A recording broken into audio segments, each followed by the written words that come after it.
সিরিয়ালে খলনায়িকার এন্ট্রি।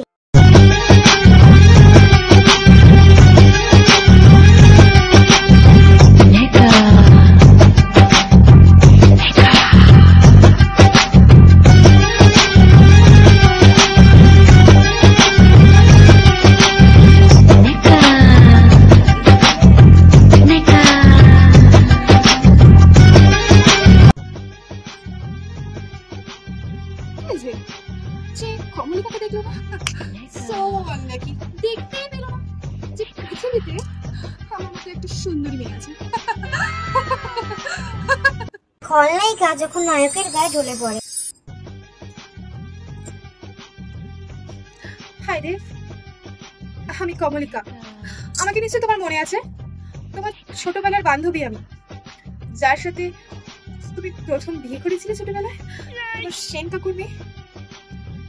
তো দেখছি বেশ ভালোই হ্যান্ডসাম হয়ে গেছো। আমিও কিছু কম সুন্দরী হইনি, আগেও ছিলাম, আরো বেশি হয়ে গেছি।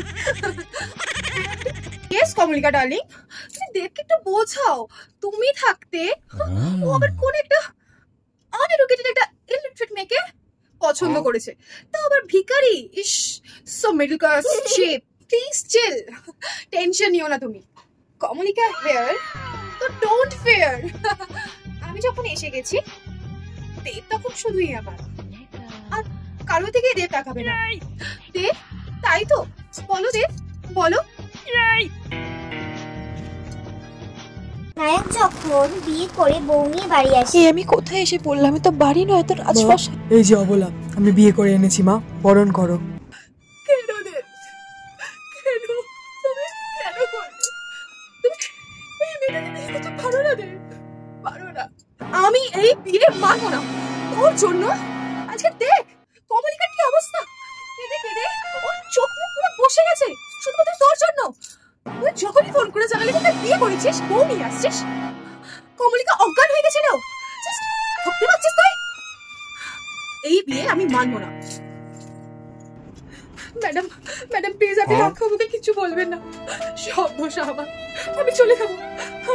আমি থাকবো না। না অবলা, তুমি কোথাও যাবে না, ভুলে যেও না তুমি আমার স্ত্রী। কোন দিক থেকে কম দেব, কোন দিক থেকে কম?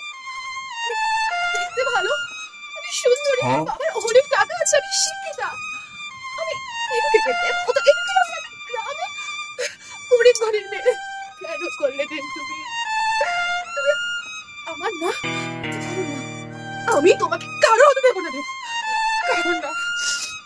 আমি বেঁচে থাকতে তুমি শুধু আমার, তুমি শুধু। খলনায়িকা যখন নায়িকাকে খুন করতে চায়। দেব, অবলা, তোমরা এখানে আমাকে সান্ত্বনা দিতে এসেছো বুঝি? আমার সান্ত্বনা লাগবে না দেব, আই এম অলরাইট। যাই হোক, তুমি প্লিজ আমার সামনে এসো না তোমার নতুন বউকে নিয়ে। I can't tolerate this, please please Dev. আমি একদমই ঠিক আছি, তোমরা ভালো থেকো, তোমাদের লাইফে আমি আর ইন্টারফিয়ার করবো না। তোমরা ভালো থাকো, সুখে শান্তিতে সংসার করো। এই কমলিকা আর তোমাদের লাইফে ঢুকবে না, কারণ এইবার আমার আর দেবের লাইফ থেকে অবলা তুমি বেরোবে। দেব শুধু আমার হবে। তোমরা বসো, আমি তোমাদের জন্য চা। আজই তোমার শেষ দিন অবলা। এই বিষটা দিয়েছে, এই বিষটা যদি আমি দেবের কাপে 3 ফোঁটা আর অবলার কাপে 2 ফোঁটা মেশাতে পারি, তাহলে দেব চিরদিনের জন্য আমার হয়ে যাবে। আর ওই অবলা আমার দেবের লাইফ থেকে চিরদিনের জন্য চলে যাবে, চিরদিনের জন্য। অবলার কাপ,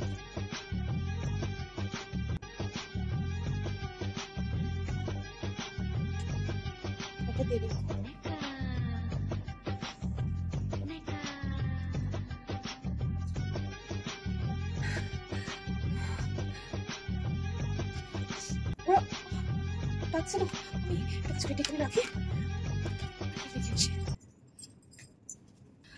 দেব, অবলা, আমি স্পেশালি তোমাদের জন্য চা বানিয়েছি, যদি তোমরা আমাকে ক্ষমা করতে পারো প্লিজ আমি চাটা গ্রহণ করুন। চিন্তা করো না, শুধু তোমাদের জন্য না, নিজের জন্য নিয়ে এসেছি। Thank you.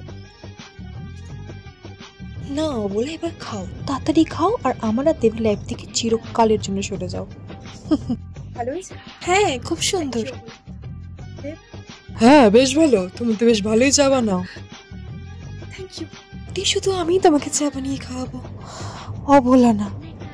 কি হলো? কি হচ্ছে এটা আমার? কেন হচ্ছে এরকম অস্থির?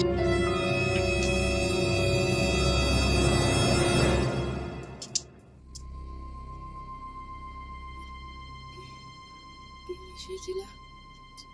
তো-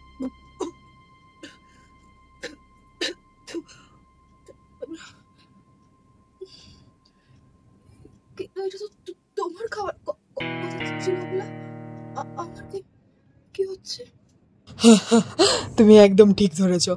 আসলে তুমি যখন তোমার সাধু বাবার সেই ওষুধ মেশাচ্ছিলে না, আমি আর অবলা দেখে নিয়েছিলাম। তাই জন্য আমি আর ধাক্কাবাবু ঠিক করি যে তোমার কাপে যে চাটা আছে সেটা ফেলে দিয়ে আমাদের কাপে যে ওষুধ মেশানো চাটা আছে সেটা তোমার কাপে ঢেলে দিই, আর আমাদের কাপে নতুন চা ঢেলে নিই।